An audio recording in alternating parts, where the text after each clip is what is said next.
YouTube family, हमारे YouTube channel में आप सभी का स्वागत करती हूं। मैं आप सबकी नीलम वर्मा और मैं आप सबके बीच एक बहुत प्यारा प्यारा सा नाच गीत लाई हूं। तो आप सब लाइक शेयर सब्सक्राइब जरूर करना दोस्तों, ज़्यादा से ज़्यादा सपोर्ट करना।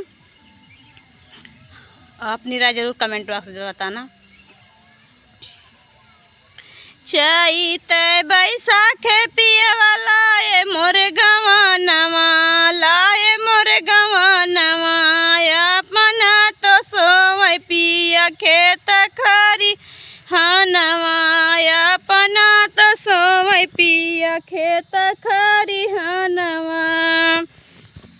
चैत बैसाख पियवा लाए मोर गवानवा, लाए मोर गवानवा, अपना तो सोवै पियवा खेत खरी हनवा, अपना तो सोवै पिया खेत खरी हनवा।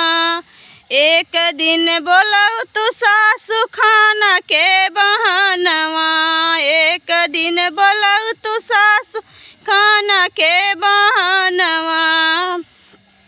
दाएं हाथ कालर पकड़ित बाएं हाथ कानवा, दाएं हाथ कालर पकड़ बाएं हाथ कानवा। चटराई पटर मार सासू के समानवा, चटराई पटर मार सासू के समानवा।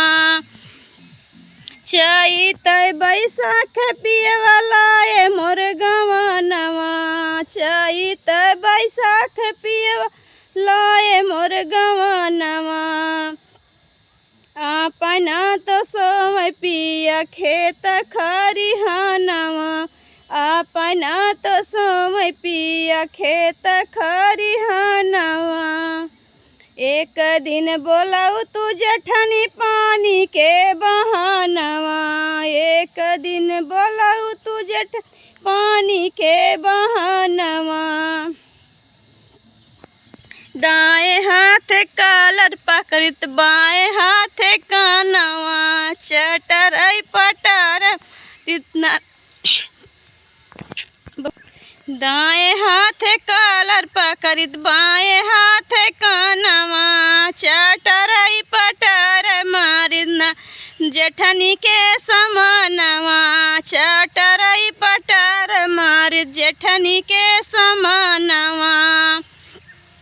चैत बैसाख पियवा लाए मोर गवानवा, लाए मोर गवानवा, अपना तो सोवै पिया खेत खरी हनवा, अपना तो सोवै पियवा खेत खरी हनवा।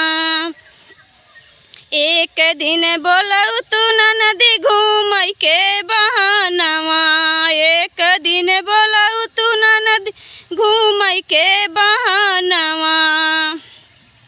दाएं हाथ कालर पकड़ित बाएं हाथ कानवा, दाएं हाथ कालर पकड़ित बाएं हाथ कानवा। चटराई पटर मार नदी के समानवा, चटराई पटर मारित नदी के समानवा।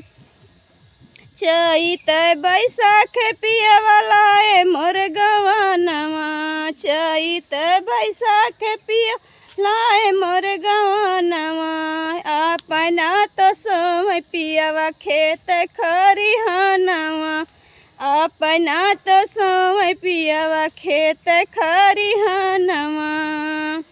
तो कैसा लगा दोस्तों हमारा नाच गीत? अपनी राय कमेंट बॉक्स में ज़रूर बताना। नमस्ते दोस्तों।